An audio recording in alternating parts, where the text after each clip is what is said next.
Hello my dear students and welcome to this English class. In this lesson, we will focus on the skill of reading. This is the second part of reading 3A. Please make sure your students' books are opened on page 39.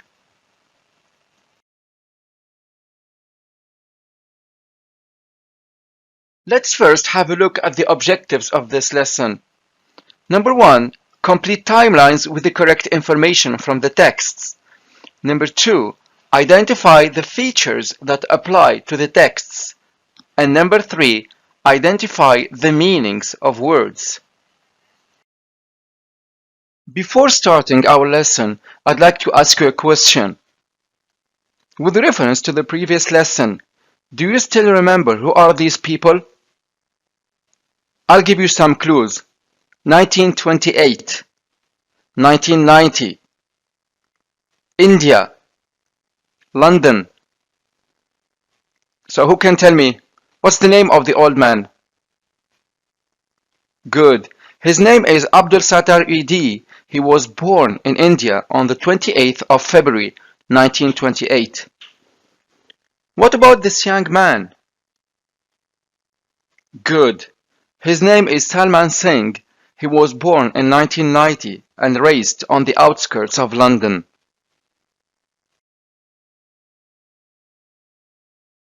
So what did Abdul Sattar and Salman do that made people write about them? Please take a few seconds to think about this question.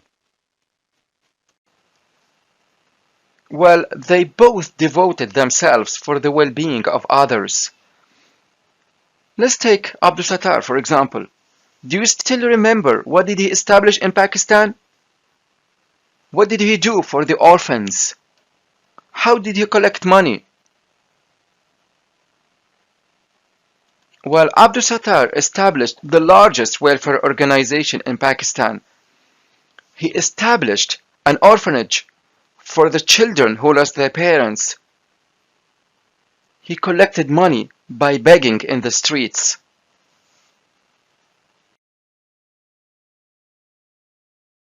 What about Salman?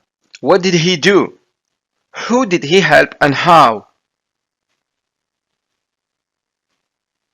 Well, Salman helped the students in the countryside of Bangladesh.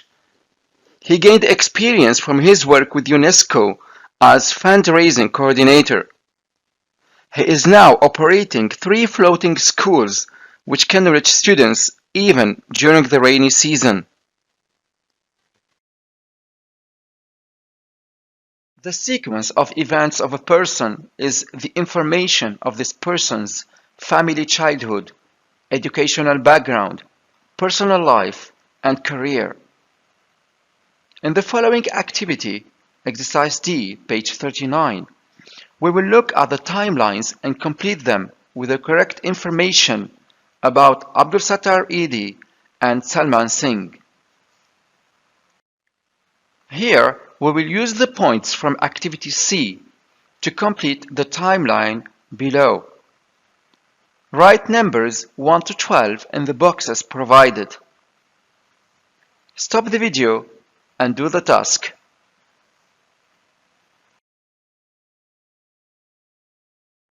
In front of you is the timeline of Abdul Sattar Ed and the 12 points from activity C, which represent the most important events in the life of this man.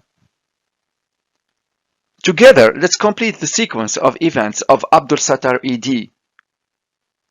This man was born in India in 1928. At the age of 10, he took care of his mother who suffered from a stroke and became paralyzed.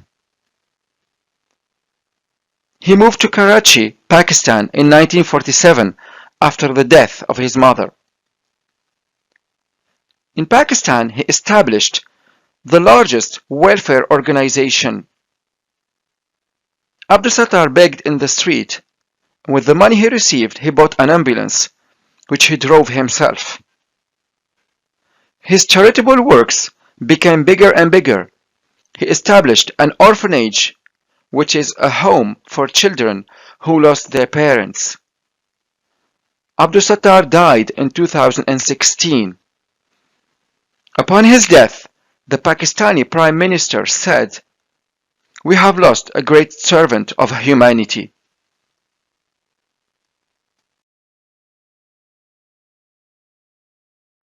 Let's have a look at the most important events in the life of Salman Singh. This young man was born in 1990 in the outskirts of London. He was fascinated by the importance of education. That's why he decided to become a history teacher. After graduation, Salman had a rest, so he took a gap year. He traveled to Bangladesh to get some practical teaching experience in 2012.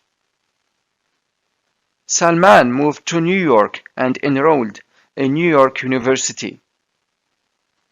As soon as he graduated, he worked for UNESCO and became a fundraising coordinator. Thinking he had gained enough experience, Salman returned to Bangladesh. He is now operating 3 floating schools, which can reach students even during the rainy season.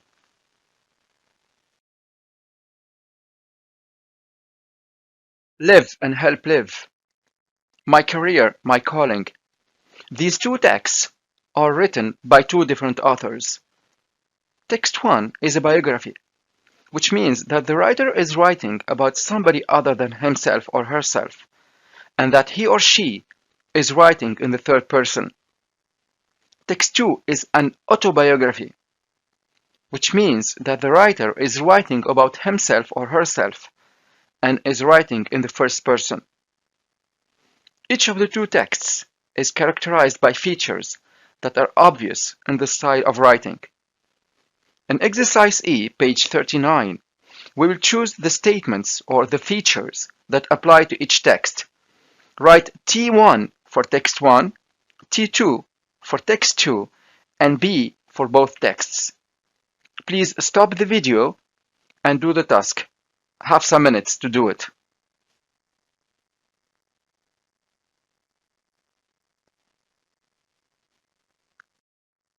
Now let's correct. Number 1. If you look at the 2 texts, you will figure out that one text is written in the first person, so it is text 2. Very good. Here, Salman is talking about himself, so he has to use the pronoun I. The text which provides an objective account of person's life. The word objective here means that the writer isn't influenced by a personal feeling or opinion. I suppose it is clear. It is text 1. Very good. So as we said before, there is one text which is written in the first person. The second one is written in the third person. We have the uses of the pronoun he or she. Of course, it is text 1. Very good. Before answering number 4, I'd like to ask you a question. I'd like to look at the structure of the 2 texts. Are they written in headings or subtitles, or are they written in paragraphs? Of course, they are written in paragraphs. So both texts here are written in paragraphs to present the information in an organized manner. For number 5, which text presents information that is factual? The information in the text is based on facts, which means it is real, not fictitious or imaginary. I suppose you know the answer. Good. Both texts are or present factual information.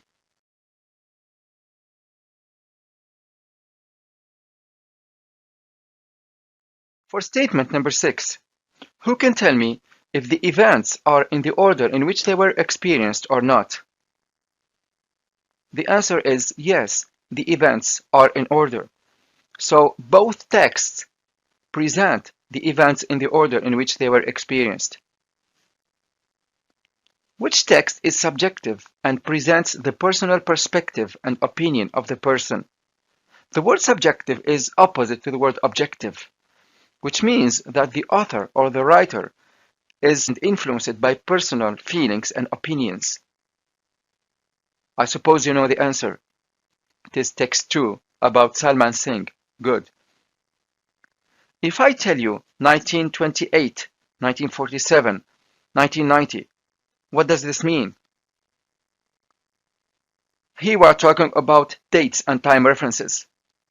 So both texts use key date and time references.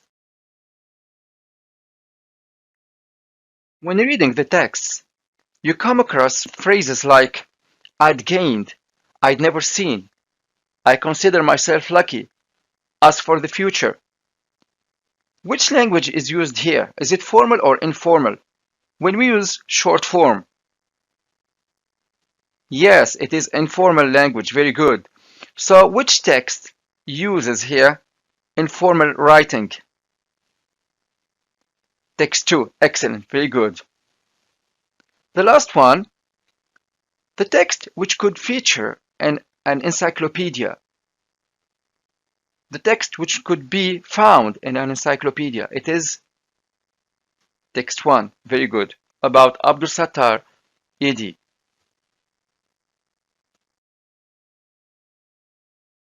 Let's focus now on vocabulary. In exercise G, page 39, we will look at 8 highlighted words in the two texts and match them with their meanings.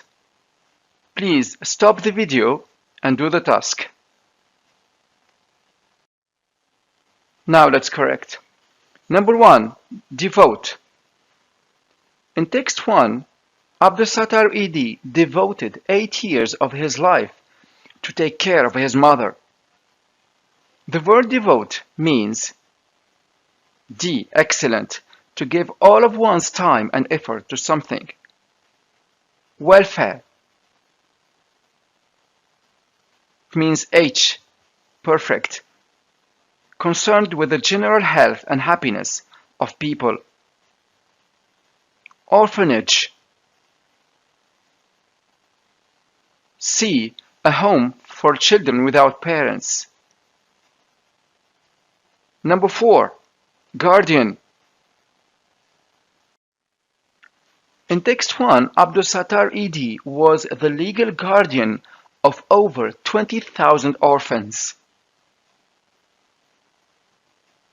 A person who, by law, is responsible for the protection and care of a child. It is F. Excellent. Number 5. Outskirts. Salman Singh was born in 1990 and raised on the outskirts of London. Here we are talking about a location. So it is E. Excellent. Located on the edge of a city. Number 6. Rural. In 2012, Salman Singh went to rural Bangladesh. He didn't go to the city, but he went to the countryside. Very good. So rural means A, in the countryside. Number 7. Pursue. Salman Singh was about to pursue a graduate degree in history. It means B, to try to achieve or work towards. The last one, fundraising. Excellent. It is the process of collecting money, usually for charity. It is G.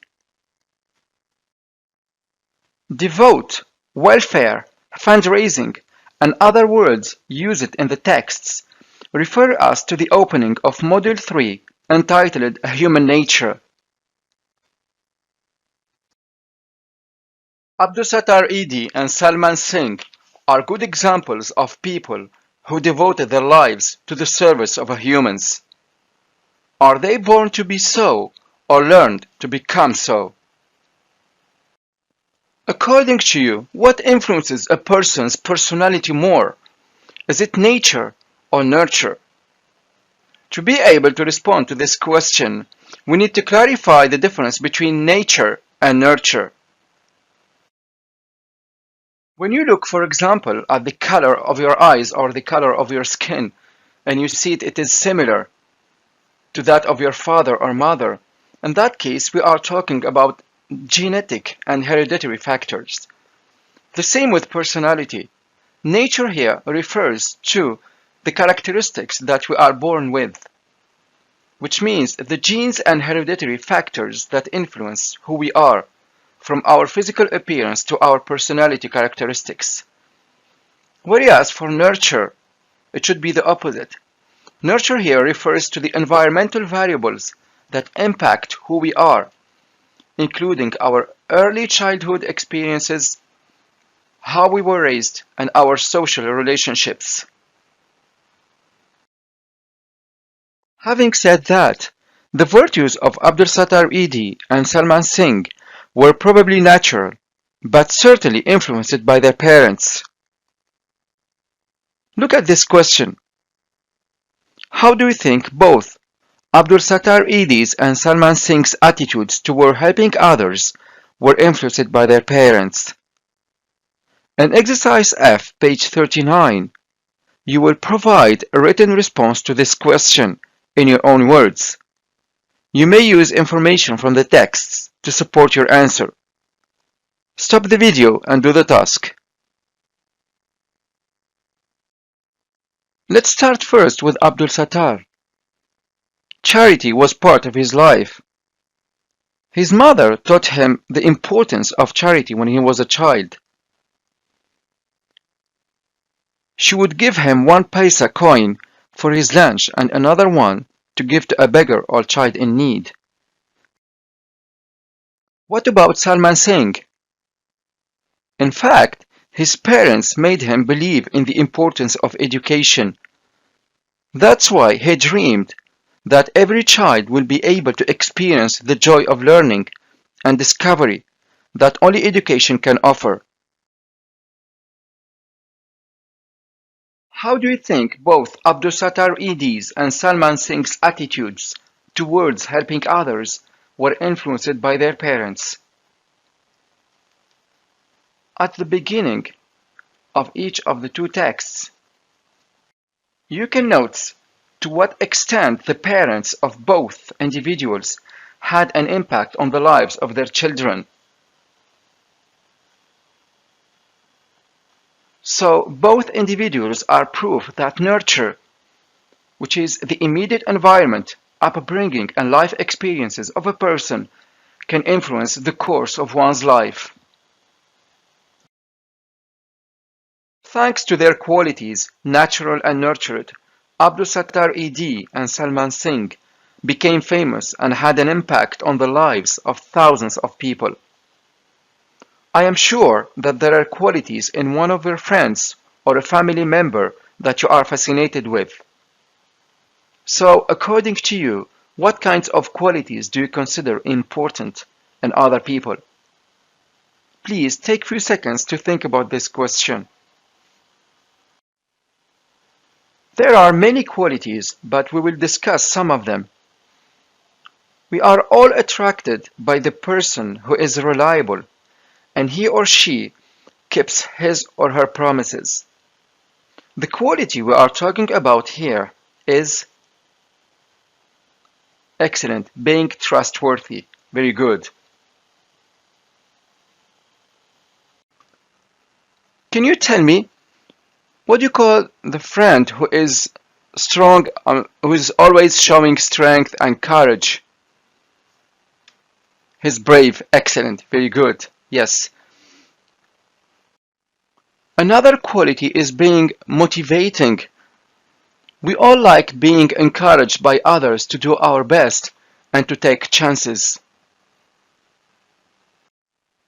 Now, who can tell me about the quality where people think positive and are cheerful?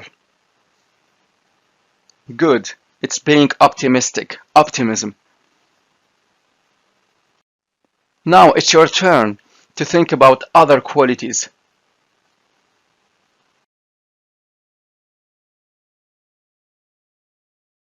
My dear students, this is the end of our lesson. By now, I expect you to be able to complete a timeline with the correct information from the texts. Identify the features that apply to the texts, and identify the meanings of words. This video will always be available on Microsoft Teams for you to watch at any time. Thanks for watching.